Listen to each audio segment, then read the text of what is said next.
දාසවන් වෙන නදරස සුලබව නදා එකඟ සිත් වතනොම සකොබව සදා කුලය නොහැරම එන අසුබව එදා ගියේ රිලවුන් සංසල බව. යොදා සවන් වෙන නදරස සුලබව. යොදා සවන් කියන්නේ පුතේ කන් යොමුකට, සුලබව කියන්නේ පහසුවෙන් ලැබෙනවා, බොහෝ තියෙනවා කියන එක. එතකොට මේ වීණා නාදය ගොඩාක් ලැබෙනවා, පහසුවෙන් ලැබෙන නිසා ඒකට කන් යොමු කරලා නදා එකඟ සිත් වතනොම සකොබව. නදා කියන්නේ සතුටින්, එකඟ සිත් වත කියන්නේ, වත කියන්නේ අන්න මම අර දී කියලා කිව්වේ. ඔයගලන්ට ඉස්සරහට ව්‍යාකරණ වලදී කියලා දෙන්නම් කිව්වේ. වත කියන්නේ වෙද්දී, සිත් එකඟ වෙද්දී, එකඟ සිත් වත, සිත් එකඟ වෙද්දී.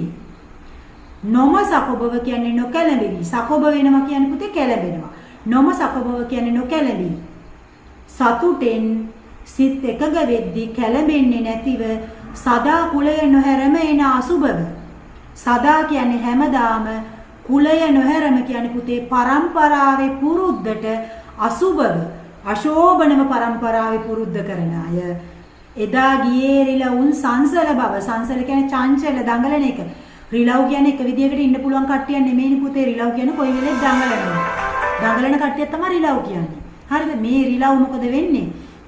මේ පහසුවෙන් ලැබෙන වීණා නාදයට කන් යොමු කරලා මේ කැළඹෙන්නේ නැතුව, කලබල වෙන්නේ නැතුව සතුටින් මේ වීණා නාදයට සිත් එකඟ වෙද්දී හැමදාම අතර පරම්පරාවේ පුරුද්දට අශෝභනව හැසිරෙච්ච රිලව් එදා මොකද උනේ? රිලව්ගේ චංචල බව ගියා.